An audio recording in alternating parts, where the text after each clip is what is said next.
আমরা আমাদের সন্তান হলে কি নিয়ত করি? আল্লাহ যেন হাফেজ সাহেব আলেম সাহেব হয়, আল্লাহ হাফেজ বানাবো, আলেম বানাবো, এরকম নিয়ত করি না?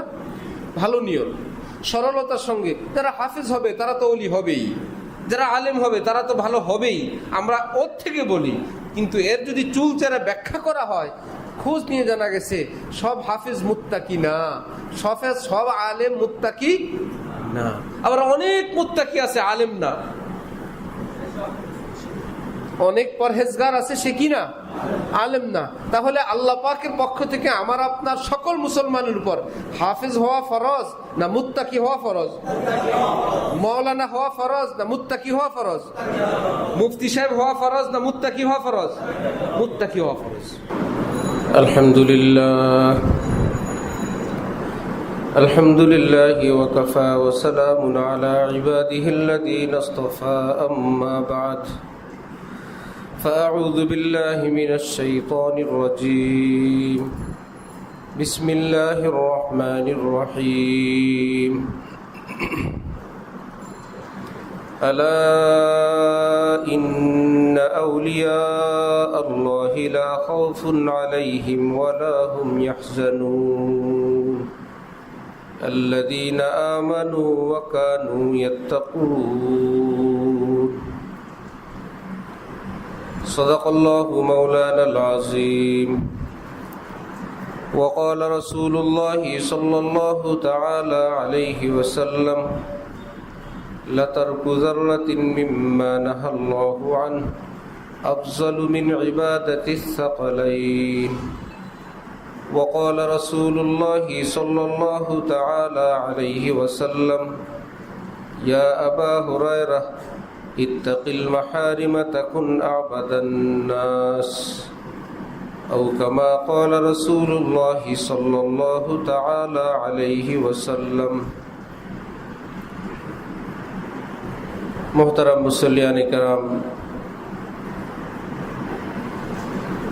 আমি আল্লাহ পাক রব্বুল আলামিনের পবিত্র কালামের অংশ বিশেষ তেলাওয়াত করলাম এবং হযরত রাসূল করিম সাল্লাল্লাহু আলাইহি ওয়াসাল্লামের দুইখানা হাদিস শরীফের অংশ বিশেষ পাঠ করলাম।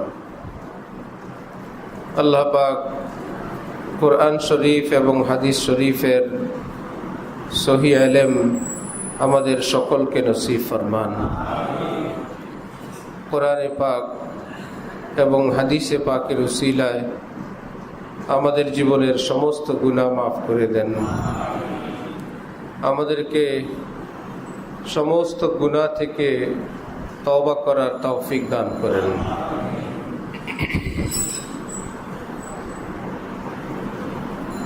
হযরত রাসূল করিম সাল্লাল্লাহু আলাইহি ওয়াসাল্লাম ইরশাদ করেন: لترك ذرة مما نهى الله عنه أفضل من عبادة الثقلين. ছোট্ট একটি গুনার কাজ বর্জন করা মানব জাতি এবং জিন জাতি সমস্ত নফল ইবাদতের চেয়ে উত্তম আমল।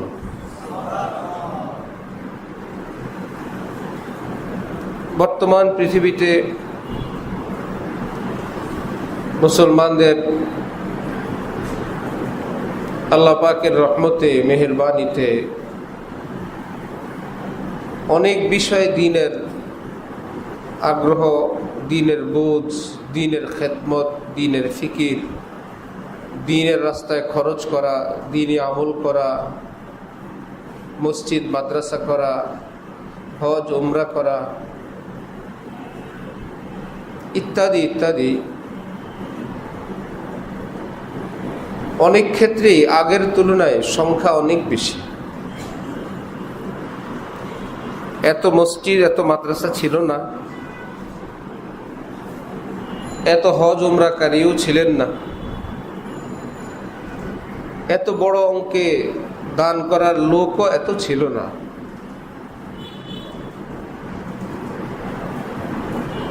এমনকি ক্ষেত্র বিশেষে দেখা যায় মসজিদে জামাতের সঙ্গে এত মানুষ মধ্যখানে নামাজও পড়ে নাই। এখন মসজিদে মসজিদে জামাতে যেই পরিমাণ নামাজি দেখা যায়, এখন থেকে 20-50 বছর আগেও এত নামাজি ছিল না। সেই তুলনায় নামাজির সংখ্যাও বেশি।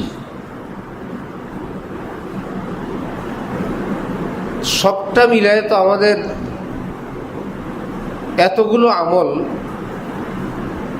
এত সব কিছুর পরে তো আমাদের উন্নতি অগ্রগতি হওয়ার কথা ছিল। সবগুলো আমল তো আমাকে আপনাকে আল্লাহ পাকের দিকে অগ্রসর করবে, আগায় নিবে। কিন্তু আমরা যদি খেয়াল করি, আমাদের এসব সব কিছুর পরেও যেন আমরা পিছনে হটতেছি। আমাদের আমল চলছে, আবার আমরা রেজাল্ট এবং ফলাফল হলো আমরা দিন দিন আমাদের অবনতি হচ্ছে, আমরা পিছনে পড়তেছি। শুধুমাত্র এটা আমাদের সমাজ, আমাদের দেশের অবস্থাই না, সারা পৃথিবীর মুসলমানদের মধ্যেই এই অবস্থা।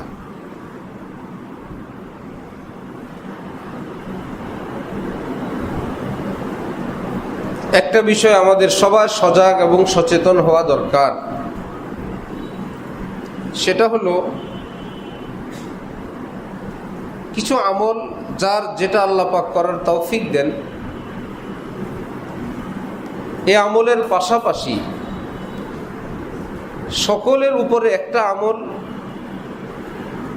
অত্যাবশ্যকীয়, একটা আমল লাজেম। সেটা হলো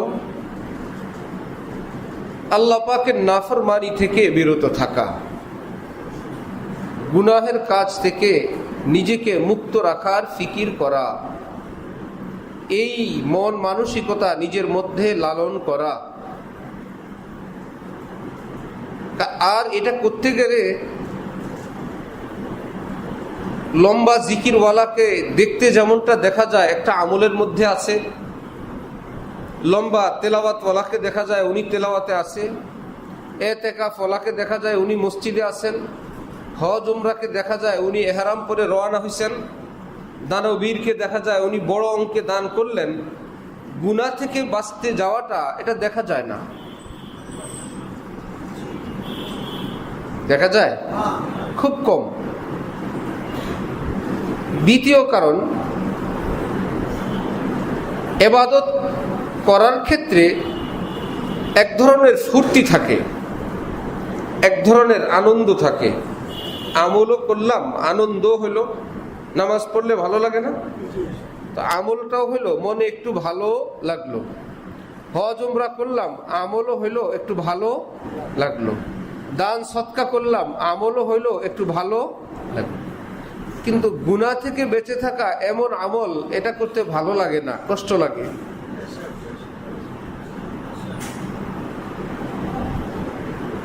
দুইটা কারণ বের হলো। এক নম্বর হলো, করণীয় কাজগুলো করার সময় দেখা যায় ভালো লাগে। আমিও দেখি, আমার পরিবার পরিজন কাছের মানুষরা দেখে, এই তো উনি মসজিদে আছেন, এই তো উনি রওনা হলেন, এই তো উনি হজে উমরায় গেলেন, এই তো উনি হাজী সাহেব হয়ে গেলেন, এই তো উনি দাড়ি ছিল না দাড়িওয়ালা হয়ে গেলেন, এই তো উনি সবার সামনে আজকে এত লক্ষ টাকা দান করে দিলেন।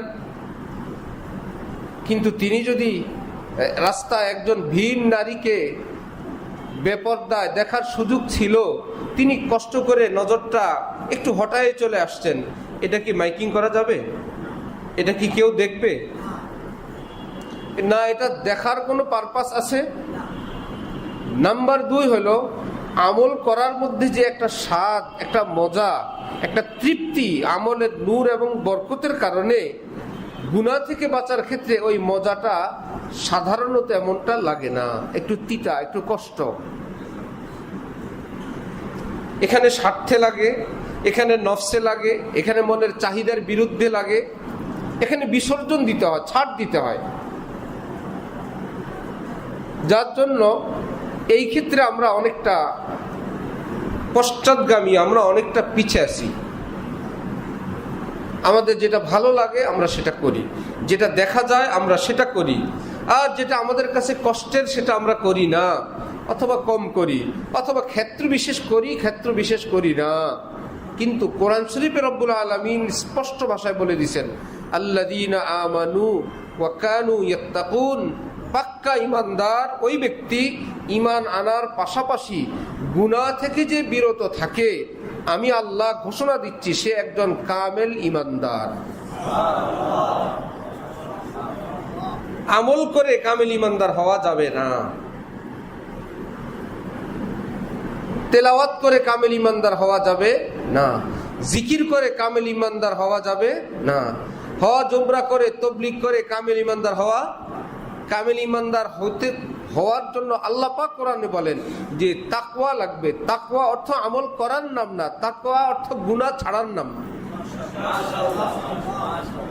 তাকওয়া কি আমল করার নাম না গুনাহ বর্জনের নাম? আল্লাহ পাক বললেন যে ঈমান আনো আর তাকওয়া ধরো। আর তাকওয়া মানে কি? কিছু আমল করাকে তাকওয়া বলে না গুনাহ বর্জনকে? এটা বুঝতে হবে। আমরা তাকওয়ার নাম রাখছি কিছু আমলের নাম তাকওয়া, আল্লাহ পাক নাম রাখছেন গুনাহ বর্জনের নাম তাকওয়া। এই সংজ্ঞার মধ্যেই ঝামেলা হয়ে গেছে। আমরাও মুত্তাকি হইতে চাই আমল করে, মুরাকাবা করে, ধ্যান করে, বেশভূষা ধরে, ইত্যাদি ইত্যাদি করে। আল্লাহ পাক বলেন মুত্তাকির বুনিয়াদ, মুত্তাকির ফাউন্ডেশন এই সমস্ত জিনিসের উপর না। ছেঁড়া জামাও যদি হয়, 2-4 রাকাত নফল যদি নাও পড়তে পারো, জীবনে যদি হজ উমরা ফরজ না হয় নাও করতে পারো, যাকাত ফরজ না হয় যাকাত নাও দিতে পারো, অনেক লম্বা সেজদা দোয়া তসবিহ আউয়াবিন ইশরাক নাও পড়তে পারো, তুমি যদি এইটুকুন গ্যারান্টি আমাকে দাও যে তুমি পাপাচারী না, পাপিষ্ট না, পাপে লিপ্ত না, এইরকম ঈমানদার তুমি আমার বান্দা, ঈমান আছে সঙ্গে গুনাহ থেকে মুক্ত একটা জীবন আছে, আমি আল্লাহ বলবো তুমি কেবল মুমিন না, তুমি একজন আল্লাহওয়ালা। এই জন্য আমার ভাই, আমরা একটু হুঁশিয়ার হই, একটু নিজেদের মধ্যে একটু ফিকির করি যে আমার মধ্যে যে কি কি গুনাহের কাজ এখনো চালু রয়ে গেছে, এখনো আমার দ্বারা কি কি ভুলগুলো হয়ে যায়। যে আমল তো আল্লাহ পাকের রহমতে যেগুলো করি, যেগুলো ছুটে যায় সেটা আমার অনুভূতিতে আছে। অনেকেই দোয়া চায়, হুজুর দোয়া চাই, 5 ওয়াক্ত নামাজ পড়তে পারি না, খুব ভালো। হুজুর দোয়া চাই, ফজরে উঠতে পারি না, খুব ভালো। হুজুর দোয়া চাই যে তাহাজ্জুদে উঠতে পারি না, খুবই ভালো। সবই আমল, সবই জরুরি, সব একজন মুমিনের জন্য অত্যন্ত গুরুত্বপূর্ণ। কিন্তু এইরকম দোয়া চাওয়ার লোক খুব কম। হুজুর দোয়া চাই সর্বপ্রকার গুনাহ থেকে যেন বেঁচে থাকতে পারি, এইরকম দোয়া চাওয়ার লোক খুবই কম। তাহাজ্জুদের জন্য দোয়া চাওয়ার লোক খুব আছে। হুজুর চোখে পানি আসে না, খুব দোয়া চাই হুজুর, যেন চোখে পানি আসে হুজুর। বেশ কয়েক বছর আগে, অনেক বছর আগে আমরা আমাদের হযরতুল্লাহর সঙ্গে হজ উমরার কোন সফরে গেলাম। হজরে আসওয়াদ স্পর্শ করার জন্য খুব ভিড় হয়। হজরে আসওয়াদ চুমু দিলে জীবনের সমস্ত গুনাহ মাফ হয়ে যায়, ইত্যাদি ইত্যাদি। কিন্তু সেখানে ভিড় হয় অনেক বেশি, সব মানুষ চেষ্টা করে, এমনকি সেখানে দুর্বল শক্তিশালী, এর পাশাপাশি বিদেশি কিছু অবুঝ মহিলা, তারা পর্যন্ত এসে একই জায়গায় পুরুষের সঙ্গে চেষ্টা করে। হযরত বললেন, এমন যদি কোনো সুযোগ পাও, কোনো ফাঁকা পাওয়া যায়, কোনো ঝামেলা ছাড়া যদি কারো তৌফিক হয়ে যায় খুব ভালো। যদি এমনটা না হয়, ধাক্কা ধাক্কি করে কাউকে কষ্ট দিয়ে এই হজরে আসওয়াদে চুমু দিতে কেউ যাবে না, এটা জায়েজ নেই। কারণ হজরে আসওয়াদে চুমু দেওয়া নফল কাজ, আর মুসলমানকে কষ্ট দেওয়া হারাম কাজ। একটা নফলের জন্য হারাম কাজ করা যাবে। বেশ কিছুক্ষণ পর একজন মুফতি সাহেব আসছেন, পিছন দিক থেকে পিঠের থেকে জামা নিচ পর্যন্ত 2 টুকরা, জামাটা ছেঁড়া, ঘাম পুরা শরীরে। কি ব্যাপার? উনি হজরে আসওয়াদ চুমু দিয়ে আসছেন এবং বললেন, হজরত আলহামদুলিল্লাহ, আপনার দোয়ায় একজনকেও আমি কষ্ট দেই নাই, কোনো মানুষকে আমি কষ্ট দেই নাই। বাকি রইল আমি কষ্টে পড়ছি হুজুর, এত চাপে পড়ছিলাম যে আমি ভাবছিলাম যে আমার দুনিয়া থেকে বিদায় নিয়ে যাওয়া লাগবে। এত প্রচন্ড প্রেসারের মধ্যে আমি পড়ছিলাম যে আমি নিরাশ হয়ে গেছিলাম নিজের জীবন থেকে। কেউ কাউকে সাইড দিবে, সে ব্যাকে আসবে, এর কোনো সুযোগ নাই। সবাই আগাইতে চায়, এর মধ্যে যে ফেরত আসবে সে কিভাবে, যে দুর্বল মানুষটা সে কিভাবে। তা মানুষের ঘষায় ওনার জামাটা টুকরা হয়ে গেছে, শুধু মানুষের চাপে। বললেন, আমি একজনকেও কষ্ট দেই নাই, আমি কষ্ট পাইছি, এভাবে আমি চুমু দিয়ে আসছি। হযরতওয়ালা বললেন, কষ্ট দেওয়া জায়েজ নাই, কষ্টে পড়াও তো জায়েজ নেই। এইরকম একটা কাজের জন্য নিজের জানকে, নিজের জীবনকে এইরকম আশঙ্কার মধ্যে ফেলানো, সেটাও তো জায়েজ নাই। আপনি আরেকটা হারাম কাজ করে আসছেন, কেন করলেন? হজরে আসওয়াদ চুমু দেওয়ার জন্য? হজরে আসওয়াদ চুমু দিলে, স্পর্শ করলে জীবনের সমস্ত সগীরা গুনাহ মাফ হয়। কোন গুনাহ? সগীরা গুনাহ। আর যদি খাঁটি অন্তরে তওবা করেন, জীবনের সমস্ত কবিরা গুনাহও আল্লাহ পাক মাফ করে দিবেন। এইবার হযরত বললেন, বড় হজরে আসওয়াদ তো তওবার নাম। বড় হজরে আসওয়াদ কিসের নাম? সেটা কি শুধু মক্কা শরীফে না, সারা পৃথিবীতে? সারা পৃথিবীতে, সবার কাছে। এটার জন্য কোনো ধাক্কা ধাক্কি নাই, এর জন্য কোনো ফিকির নাই। হজরে আসওয়াদ নিজের কাছে পড়া, এটাকে চুমু দেওয়ার কোনো ব্যবস্থা নাই। একটু তওবা করব, একটু কান্নাকাটি করব, একটু মাপ চাইব, এই ফিকির নাই। এখানে বসে বসে চেষ্টা, কবে একটু মক্কা শরীফ যাব, কবে একটু হজরে আসওয়াদ ছুঁইব। বুঝা গেল যে আমলের যে তরতিব, আমলের যে বিন্যাস, আমলের যে সিরিয়াল, জুনিয়র সিনিয়র, ছোট বড়, এটা আমরা ভুলে গেছি, আমাদের জানা নাই। ঠিক তেমনি ভাবে তাহাজ্জুদের জন্য দোয়া চায়। হুজুর দোয়া চাই যেন তাহাজ্জুদ পড়তে পারি, হুজুর দোয়া চাই যেন অমুক আমল করতে পারি। কিন্তু এই দোয়া চাওয়ার লোকই কম। হুজুর যেন গুনাহ থেকে বেঁচে থাকতে পারি, হুজুর যেন আল্লাহর খুশির জিন্দেগি হাসিল করতে পারি, হুজুর যেন আল্লাহ পাককে খুশি করে চলতে পারি।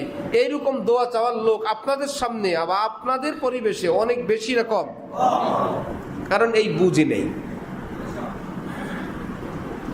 বুঝ আছে, কিছু আমল করা দরকার।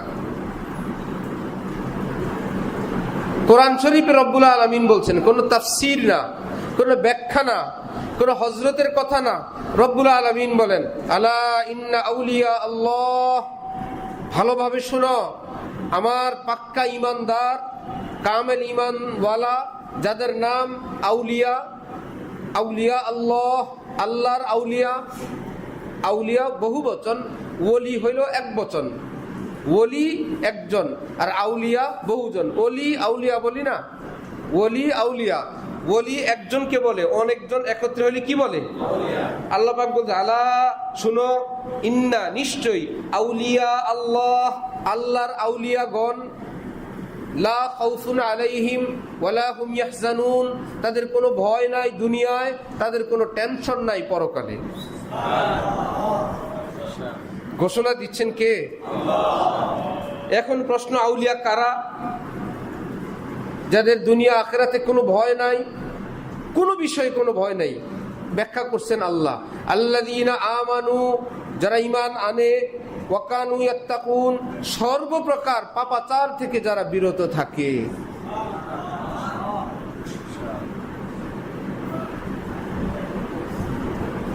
যারা ঈমান আনে, সর্বপ্রকার পাপাচার থেকে, পাপের কাজ থেকে, নাফরমানি থেকে, গুনার কাজ থেকে বিরত থাকে। নাকি তাহাজ্জুদ পড়ে, জিকির করে, তেলাওয়াত করে, মোরাকাবা করে, ধ্যান করে, হজমরা করে, জি না, কাজ হবে না। যে আগে এই গ্যারান্টি দিতে হবে যে পাপ থেকে মুক্ত কিনা। এইবার সে যদি আমল কমও হয়, হ্যাঁ, পাপ থেকে মুক্ত থাকতে গিয়ে দেখা গেছে ফজরের নামাজ যদি না পড়ে পাপ হয়ে যায় না? এখন পাপ থেকে মুক্ত থাকার জন্য ফজরটা পড়া লাগে। পাপ মুক্ত থাকবে, ফজর না পড়লে কি হয়ে যায়? পাপ হয়। এখন কথা ছিল যে পাপ মুক্ত থাকে, পাপ মুক্ত থাকার জন্য এখন ফজরও পড়া লাগে, হালাল খাওয়া লাগে। কি ব্যাপার, হালাল যদি না খায় কি হয়ে যাবে? পাপ হয়ে যাবে। ওফো, সত্য বলা লাগে কেন? সত্য যদি না বলে কি হয়ে যাবে? পাপ হয়ে যাবে। এমন এক শব্দ দিলেন, যা করার সেটা করা লাগবে, যেগুলো ছাড়ার সেটা ছাড়াও লাগবে। শব্দ একটা দিয়ে, করণীয়টা করো, বর্জনীয়টা ছাড়ো, দুইটা মিলে তুমি পাপ মুক্ত থাকো, তাহলে আমি আল্লাহ ঘোষণা দিচ্ছি তুমি আমার একজন ওলি আল্লাহ বান্দা হয়ে যাবে। এটা ছিল আমাদের জীবনের প্রথম কাজ, এটা আমাদের প্রধান কাজ। মক্কা মুকাররমা এক লোক তার ছেলেকে নিয়ে আসছেন হযরত ওয়ালা করাচি রহমতুল্লাহি আলাইহির নিকট দোয়া চাওয়ার জন্য। হযরত দোয়া চাই আল্লাহ পাক যেন ছেলেটাকে হাফেজ আলেম বানায়। हजरत बोलन दुआ करता हूँ अल्लाह ताला इसको अल्लाह का वली बनाए और हाफिज भी बनाए, आलिम भी बनाए। हाफिज आलिम बनना फर्ज नहीं है, अल्लाह का वली बनना फर्ज है। আমরা আমাদের সন্তান হলে কি নিয়ত করি? আল্লাহ যেন হাফেজ সাহেব আলেম সাহেব হয়, আল্লাহ হাফেজ বানাবো, আলেম বানাবো, এরকম নিয়ত করি না? ভালো নিয়ত, সরলতার সঙ্গে। যারা হাফেজ হবে তারা তো ওলি হবেই, যারা আলেম হবে তারা তো ভালো হবেই, আমরা ওর থেকে বলি। কিন্তু এর যদি চুলচেরা ব্যাখ্যা করা হয়, খোঁজ নিয়ে জানা গেছে সব হাফেজ মুত্তাকি না, সব আলেম মুত্তাকি না। আবার অনেক মুত্তাকি আছে আলেম না, অনেক পরহেজগার আছে সে কি না? আলেম না। তাহলে আল্লাহ পাকের পক্ষ থেকে আমার আপনার সকল মুসলমানের উপর হাফেজ হওয়া ফরজ না মুত্তাকি হওয়া ফরজ? মৌলানা হওয়া ফরজ না মুত্তাকি হওয়া ফরজ? মুফতি সাহেব হওয়া ফরজ না মুত্তাকি হওয়া ফরজ? মুত্তাকি হওয়া ফরজ। হযরত বললেন যে ভাই হাফেজ আলেম হোক, দোয়া করি, তার আগে মুত্তাকি হোক। এই দোয়া আগে চাও যে দোয়া করেন আমার ছেলে যেন একজন নেককার মুত্তাকি মানুষ হয়। এইবার সাথে সাথে যেন আল্লাহ হাফিজও বানান, আলেমও বানান। যারা আমাদের কাছে নিজের সন্তানদেরকে পড়তে দেন তারা মনে করেন ছেলেকে হাফিজ বানাবো, এটা আমার একটা কাজ। হাফিজদের জন্য শুনছি পরকালে কেবল আয়াত পড়বে, বেহেশতে যাবে, আর আব্বা আম্মা তো নূরের টুপি আছেই, আমার ছেলে বেহেশতে যাবে আর আমাদেরকে নিয়ে যাবে। শুধু উপরের তলা আর নিচ তলার বেশ কম হবে। ছেলে হাফেজ সাহেব হওয়ার কারণে হয়তো উপরের দিকে এক এক তলায় চলে যাবে, আর আমাদের জন্য নূরের টুপি তো আছেই। কোন হাফেজের জন্য? বেআমল হাফেজ না আমলওয়ালা হাফেজ?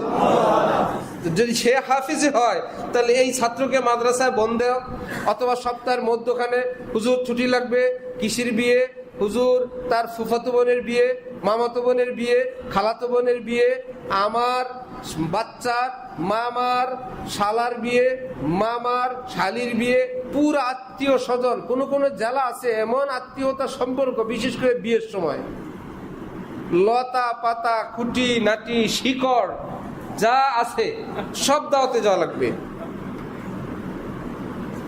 সেই বিয়ে থেকে গিয়ে কি মুত্তাকি হয়ে আসে না তাকওয়া শেষ হয়ে আসে? সব ধ্বংস করে আবার দিয়ে যায়। এইরকম 4-5টা 7টা দাওয়াতে নেওয়ার পর ছেলে যখন ছোট ছিল কিছুই বুঝে নাই, 7 বছর 8 বছর 10 বছর নাবালেগ বাচ্চা, এখন ছেলের বয়স 13 14 15, একই সিস্টেমে আগের মতন দাওয়াতে যায়। এইবার দাওয়াত খেয়ে আইসা বলে আমি মাদ্রাসায় যাব না। কি ছিল হুজুর, ভালো ছাত্র, ভালো ছেলে, হুজুর কি হয়েছে? এবার কবিরাজের কাছে নেয়, এবার বলে জিনে ধরছে, জিনে ধরছে। আমরা তো জানি জিনে ধরে নাই, মানুষে ধরছে। আসলে কি জিনে ধরছে না মানুষে ধরছে? মানুষে ধরছে। তদবির করে জিনে, ধরছে মানুষে। ছোটকালে মোবাইল দিছে, সে মোবাইলের কি বুঝে, না হলে ফাংশন বুঝে, সে নষ্টামি বুঝে না, তার দেহে সেই রক্তও নাই, সে কাম ভাব নাই, কাম রিপু নাই, কিছুই বুঝে না, সে এটা চালাইলি কি আর সেটা চালাইলি কি, চালাইতে চালাইতে সে তো পারদর্শী হয়ে গেছে। এখন কয়েকদিন পর স্বাস্থ্য, চেহারা, মন, মানসিকতা অন্যরকম। হুজুর ছেলেটা তো ভালো ছিল, কি হয়ে গেল হুজুর? জিনে ধরছে? জিনে ধরে নাই, আরেক কিছুতে ধরছে। এই জন্য হাফেজ আলেম বানানোর চেয়ে বড় কর্তব্য তাকওয়াওয়ালা বানানো, একজন মানুষ বানানো, আদর্শবান সন্তান বানানো। ইসলামের বিধান, বাচ্চাদের পর্দার বয়স বালেগ হওয়ার পরে, জিনা বালেগ হওয়ার আগে। মুসলমানরা জানে এগুলো তো বালেগ হওয়ার পরে। তাহলে আপনার ছেলেরে মেয়েরে প্রত্যেক দিন 15 দিন পর পর জিজ্ঞেস করতে হবে বালেগ হয়েছে তো? কি ব্যাপার? না, যেদিন তুমি বালেগ হয়ে যাবে এর পরের দিন থেকে তো তোমার নামাজ টামাজ শুরু করা লাগবে। তুমি বালেগ হইলে আমার জানাও, সেদিন থেকে তোমার পর্দা শুরু করে দিব। এটা কি সুন্দর বিষয় না অসুন্দর বিষয়? অসুন্দর বিষয়। রব্বুল আলামিন বলছেন না, এটা লজ্জার বিষয়।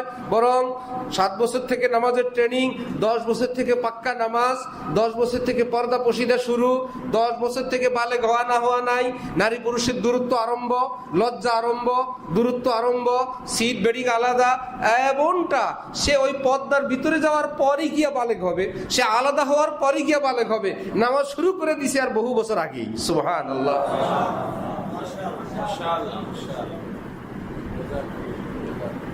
এগুলো কি আমাদেরকে হাফিজ আলেম বানানোর ট্রেনিং না মুত্তাকি বানানোর ট্রেনিং? মুত্তাকি বানানোর ট্রেনিং। আমরা হাফিজ আলেম পর্যন্ত মোটামুটি বুঝছি, এখন ছেলেকে হাফিজ বানানো দরকার, মেয়েরে মহিলা মাদ্রাসা দেওয়া দরকার, ইত্যাদি দেওয়া দরকার। আবার আরেকটা বুঝছে যে তারা যদি বেহেশতে চলে যায়, তার বংশের 10 জন, 10 জনের মধ্যে তো প্রথম 2 জন আমরা 2 জনই, আব্বা আম্মা 2 জন না, আর 8 জন যারে নেয় নিবে। তার মানে তোকে মাদ্রাসায় পড়াই, তুই আমাদেরকে বেহেশতে নিয়ে যাবি, আমরা যা করি করি, তুমি তো আসোই। ডিশ চলে, হারাম কাজ চলে, হারাম ব্যবসা চলে, ধোঁকাবাজি চলে, প্রকাশ্যে ওজনে ঠক, মাপে ঠক, সুদ, ঘুষ, ব্যাংকের টাকা, দুনিয়ার হারাম কাজ করে এবার ছেলে মেয়েকে মাদ্রাসায় পড়াইতেছে আর বলতেছে হুজুর দোয়া করবেন ইনশাল্লাহ।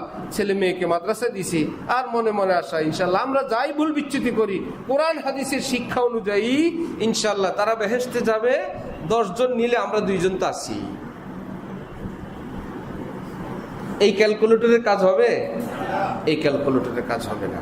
কারণ তাকে হাফেজ বানাচ্ছেন, তার প্রতিদিনের খোরাকির টাকা তো আপনার সুদের টাকা, আপনার ঘুষের টাকা, আপনার মিথ্যার টাকা, আপনার হারাম টাকা, ধোঁকা প্রতারণার টাকা, হারাম ব্যবসার টাকা দিয়েই তার মাসিক খরচ দিচ্ছেন। ওই টাকা দিয়ে হাফেজ বানায় বেহেশতে যাবেন? আবার 10 জন নিবে, আয়াত পড়ে পড়ে উপরে উঠে যাবে। আল্লাহ পাক আমাদেরকে দ্বীনের সহি বুঝ দান করেন। তাহলে সারা পৃথিবীর মুসলমানদের মধ্যে, আমাদের মধ্যে যেই জিনিসের কমতি, সেটা হলো যে মাশাআল্লাহ আমলের বুঝ যতটুকু আছে তো আছে, পাশাপাশি আমাদের এই কথা, এই বুঝ আমাদের সকলের আসা দরকার যে গুনাহ থেকে বাঁচা দরকার। আজকে থেকে এই কথা আমরা চর্চা করবো ইনশাআল্লাহ।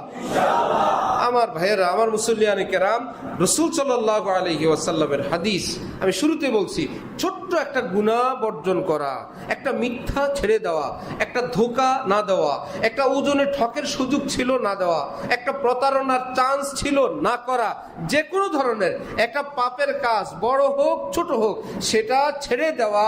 নবীজি বলেন মানব জাতি, জিন জাতির কিয়ামত পর্যন্ত যত নফল ইবাদত করবে সবটাকে এক পাল্লায় রাখলে, তোমার এই ছোট্ট গুনাহ বর্জনকে এক পাল্লায় রাখলে আল্লাহর কাছে এই আমলের দাম অনেক বেশি।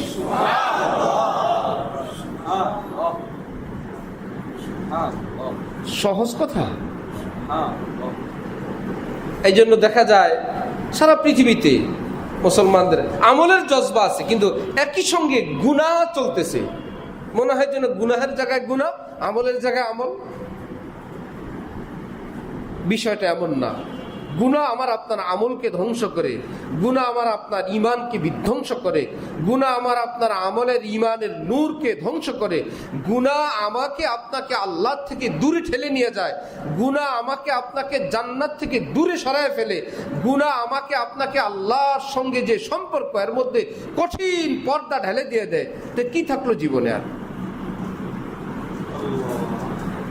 আরেকটা আলোচনা আমাদের ছিল, আমরা করছিলাম যে আমল করতে মজা লাগে, মনে আছে? গুনাহ করতে মজা লাগে না কষ্ট লাগে? দুটোটাই তো আমল। আমল করা আমল, গুনাহ বর্জন করা কি আমল না?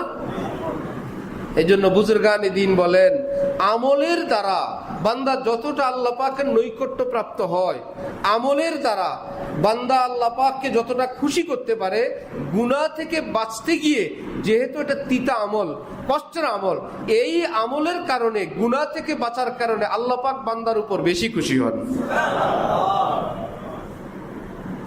আল্লাহ আমাদের সকলকে জীবনের সর্বক্ষেত্রে নিজে থেকেই শুরু করি, নিজের ঘর থেকেই শুরু করি, নিজের আয় রোজগার থেকে শুরু করি, নিজের চেহারা সুরত লেবাস পোশাক থেকে শুরু করি, নিজের এই ছোট্টখাট্ট বাচ্চা কাচ্চা নিজের যারা আছে ওই জায়গাটাকে শুরু করি, যে আমরা আমাদের জানা মতে কোনো গুনাহ কোনো পাপাচার আমরা এখন থেকে আর এই ধরনের কাজে এই পথে আমরা আর চলবো না, যেটা আছে হিম্মত করে সেটাকে বর্জন করব। আল্লাহ আমাদের সকলকে তৌফিক দান করেন। ওয়া আখিরু দাওয়ানা আনিল হামদুলিল্লাহি রাব্বিল আলামিন।